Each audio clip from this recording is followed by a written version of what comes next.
여러분 안녕하십니까? 새누레TV의 강요엘입니다. 오늘은 주님이 이 땅에 재림하실 장소에 대해서 살펴보도록 하겠습니다. 창세기 3장 15절 말씀 보면 타락한 아담을 회복하기 위해서 하나님은 이 땅에 메시아를 보내주신다고 약속을 했습니다. 그러면 그 메시아가 어느 장소로 오시고 또 어떻게 생활하셨고 사역은 어떻게 했으며 결과 재림의 장소를 통해서 우리는 주님을 어떻게 만나야 될지 이에 대해서 살펴보도록 하겠습니다. 먼저 메시아 탄생 장소를 알아봅니다. 미가서 5장 2절에 보면 메시아가 탄생할 곳을 베들레헴이라고 했습니다. 왜 메시아는 베들레헴에 오셔야만 하는가 이거죠. 베들레헴이라는 뜻은 떡집이라는 뜻입니다. 이 말은 죄와 허물로 죽었던 인간들에게 영원히 살 수 있는 생명의 떡으로 이 땅에 오셨다는 말입니다. 그런데 예수님께서 이 세상에 오실 때 사관이 없어서 예수님은 말구유에 탄생하시게 됩니다. 여기서 사관이란 사람이 잘 곳, 곧 오늘로 말하면 여관을 말합니다.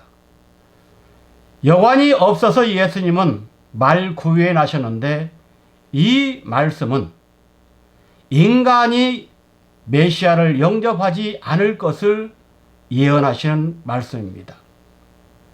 그래서 예수님은 이 땅 죽은 인간들에게 생명의 떡 말씀을 주러 오셨는데 예수님을 영접하시지 않으므로 예수님은 이제 두 번째 내용의 장소로 이사가게 됩니다.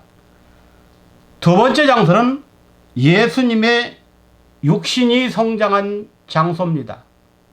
그것을 성경에서는 나사렛이라고 말합니다. 나사렛은 가지라는 뜻입니다.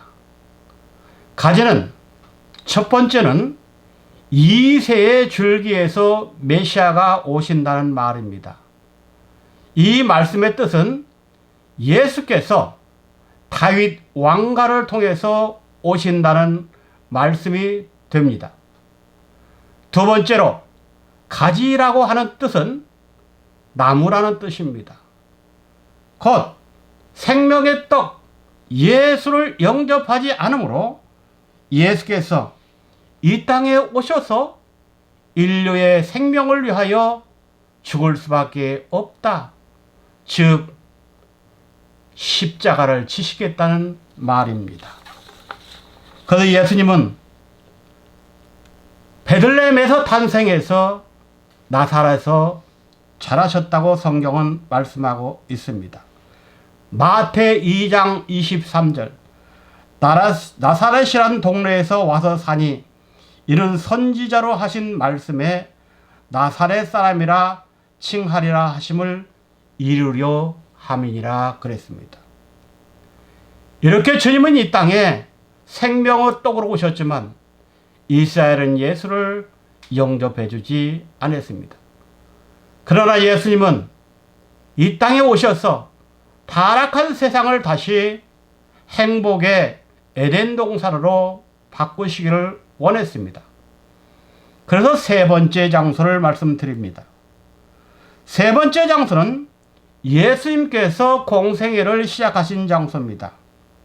바로 그곳에서 최초로 말씀을 전파하는데 그것이 갈릴리 바다라고 말하고 있습니다. 왜 예수님은 이스라엘의 수도인 예루살렘에서 말씀을 전하시지 않고 이방 땅에서부터 말씀을 시작했을까요? 그것은 바로 이방에서부터 구원이 시작된다는 것을 가르쳐 줍니다. 그러나 예수께서 갈릴리에서부터 복음을 시작한 것은 특별한 뜻이 있습니다.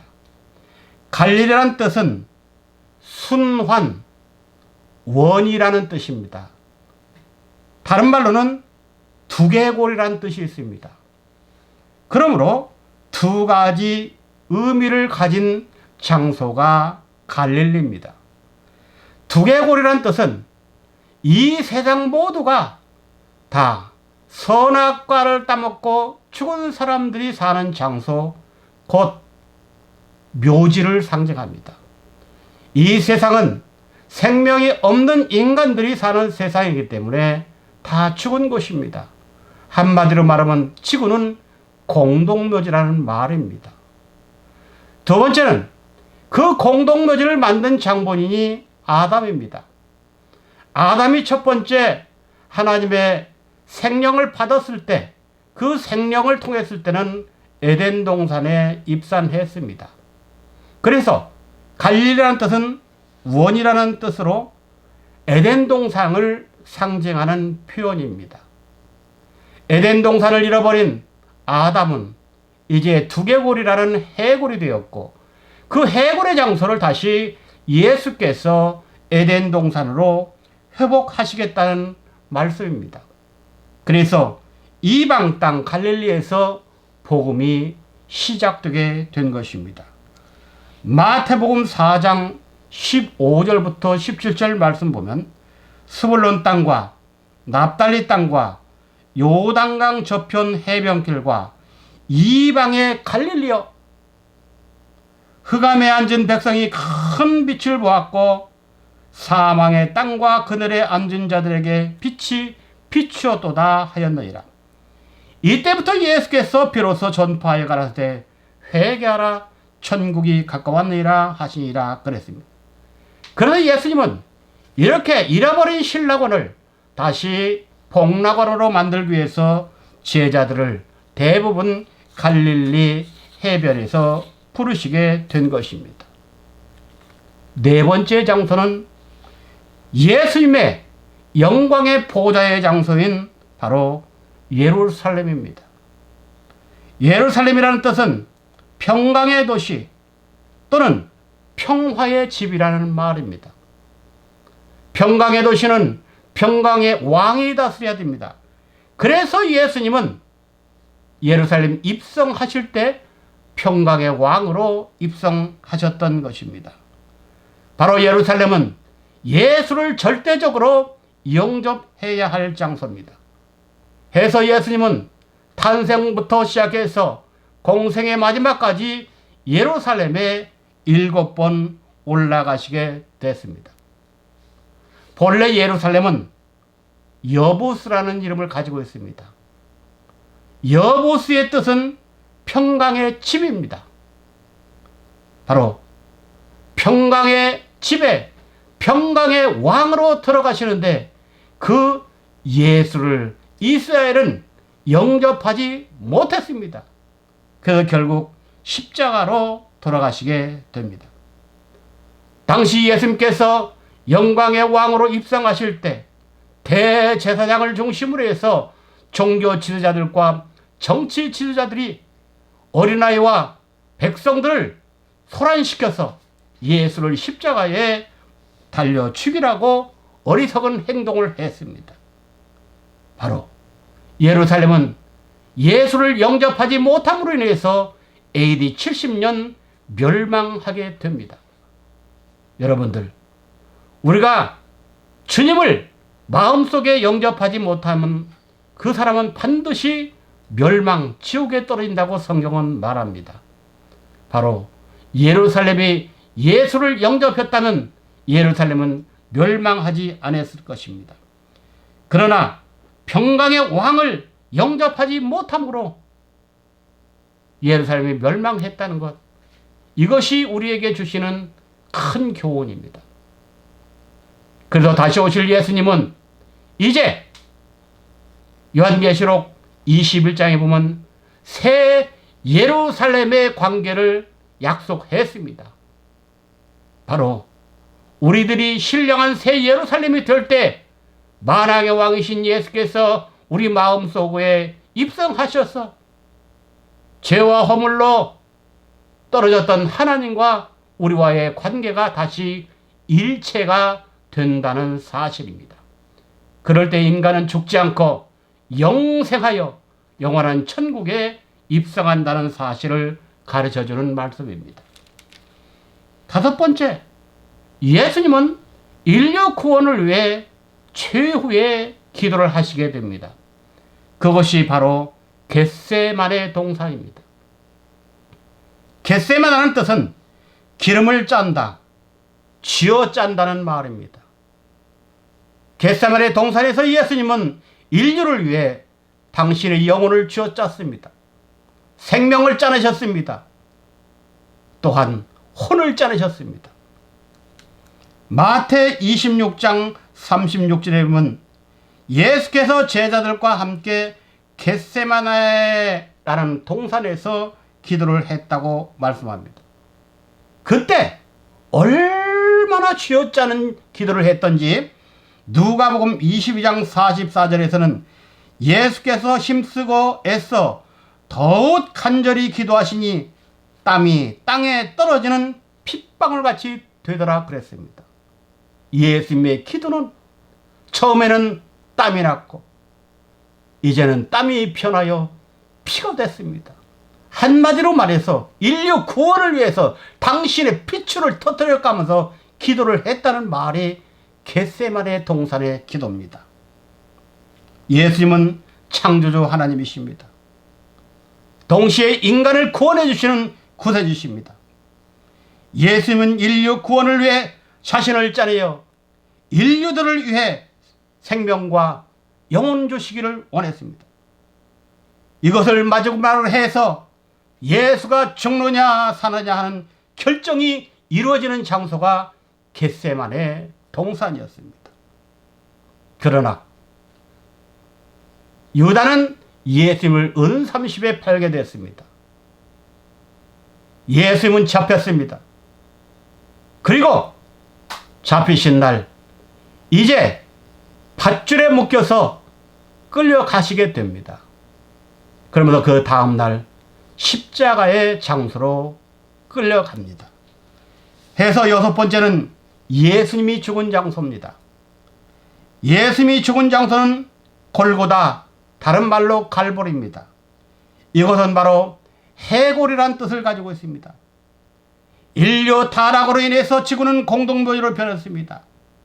이제 더 이상 인간들에게서 바라볼 것이 없습니다. 오직 예수가 우리를 대신해서 죽어서 인류를 살려야 되겠다는 마음으로 십자가를 지시게 된 것입니다. 예수를 메시아로 영접하지 않았던 인간들, 그러나 예수님은 그런 자들을 위해서 십자가에 달리시기를 원했던 것입니다. 십자가에 달려서 물과 피를 다 흘렸습니다. 예수님의 피가 십자가 나무를 적셨습니다. 예수님의 피가 골고다 땅 위에 떨어졌습니다. 생명의 피가 나무에 떨어지고 땅에 떨어지는 순간 생명의 나무 또 생명의 땅으로 바꿔졌습니다. 뜻으로 볼 때 갈보리가 에덴 동산으로 바꿔지는 순간입니다.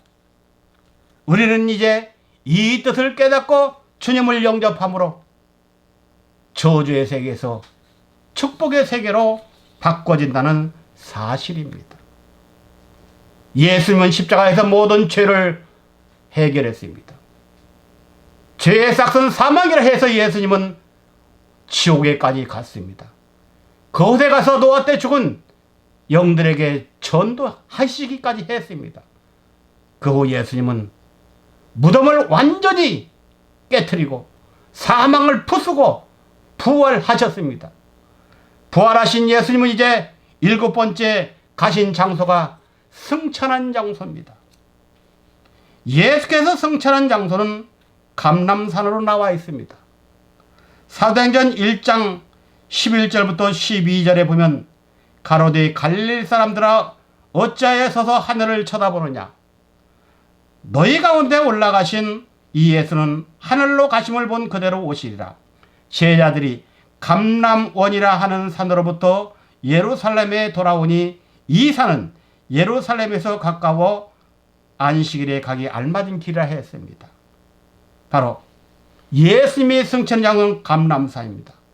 감람산은 감람나무가 많은 동산이라는 말입니다. 바로 감람나무의 비밀은 이제 재림 때 이루어지게 되어 있습니다. 예수께서 승천한 장소 감람산, 그곳으로 예수님은 다시 오신다고 했습니다. 그래서 8번째 재림의 장소가 어디냐? 감람산입니다. 스가랴 14장 4절부터 8절, 그날에 그의 발이 예루살렘 앞 곧 동편 감람산에 서실 것이요 감람산은 한가운데 동서로 갈라져 매우 큰 골짜기가 되어 산 절반은 북으로 절반은 남으로 옮긴다 했습니다. 그리고 8절에 보면 그날의 생수가 예루살렘에서 솟아나서 절반은 동해로 절반은 서해로 흐를 것이라고 했습니다. 바로 예수님께서 승천하신 장소에 예수님께서 다시 오신다는 말입니다. 그러면 감람산은 무엇을 상징합니까? 성경에서 일반적으로 산은 성부와 성자와 성령 하나님께서 역사하시는 곳을 상징합니다. 하나님의 구원 섭리는 산에서 시작하여 산으로 맞춰집니다. 인류 역사의 발생지 그 산은 에덴 동산입니다. 인류의 심판 때 노아의 방주가 머무른 곳은 아라랏산입니다. 모세는 호렙산에서 소명을 받았고 시내산에서 십계명을 받았습니다. 예수는 갈보리산에서 죽었고 감람산에서 승천하여 감람산으로 오신다 했습니다. 만일에 여호와의 성전이 모든 산 꼭대기에 설 것이요 그 산에서 감추었던 포도주 잔치를 하여 죽음이 없는 말씀을 선포하신다고 했습니다. 그렇다면 재림주께서 오시는 감람산은 어떤 곳을 의미합니까? 표면적 의미로 볼 때 지리적으로 말하는 현재 이스라엘에 있는 감람산은 아니라는 말입니다. 왜냐하면 이스라엘에 있는 예루살렘에서부터 나오는 생수가 절반은 동해로 절반은 서해로 흐른다 했는데 이스라엘에 있는 예루살렘은 동해와 서해가 없기 때문입니다. 그러면 이것은 어떤 의미를 지닌 말이냐? 이면적으로 들어가면은 성경적으로 감람산은 감람나무가 많은 동산을 의미합니다. 성경에서 감람나무는 사람을 상징합니다. 스가랴 4장에 보면 스가랴 선자가 감람나무 2가지를 말했습니다. 스가랴 선자가 말한 2 감람나무는 스가랴 당시 활동하고 있던 유다 총독 스룹바벨과 대제사장인 여호수아를 의미합니다. 바로 마지막 때 이렇게 유다 총독과 같은 스룹바벨과 유다 제사장과 같은 여호수아 같은 사람에게 온다는 말입니다. 이것이 요한계시록 11장에 보면 더 자세합니다. 마지막 종말 시기 주님이 이 땅에 재림하기 직전에 하나님의 말씀을 1260일 동안 선포하는 자들이 있다고 했습니다. 그 사람들을 2 선지자라고 했습니다. 이 2 선지자가 바로 신령한 감람나무입니다. 마태 25장에 보면 10처녀의 비유가 나옵니다. 그 10처녀 비유 중에서 기름과 등을 가지고 있는 지혜로운 5처녀는 신랑을 맞이하러 할 때 신랑을 맞이했습니다. 바로 우리는 신령한 5처녀입니다. 5처녀는 등과 기름을 준비했습니다. 이 말은 뭐냐? 마지막 때 하나님께서 우리에게 주시는 마지막 말씀과 성령을 의미합니다. 그런 자들만이 재림주를 맞이한다는 말입니다. 노아 홍수 때 모든 지식 있는 것, 코로 숨 쉬는 것들이 다 물에 수장되었지만 감람나무는 죽지 않았다고 창세기 8장 11절에 말씀하고 있습니다. 오늘 말씀 듣는 여러분들은 말씀과 성령을 통해서 이제 마지막 재림주를 기다리시기 바랍니다. 그리고 그분을 반드시 맞이하는 역사가 있기를 바랍니다. 승천하신 주님은 지금 현재 보좌 우편에 계십니다. 보좌 우편의 뜻은 뭐냐? 중보자의 위치입니다.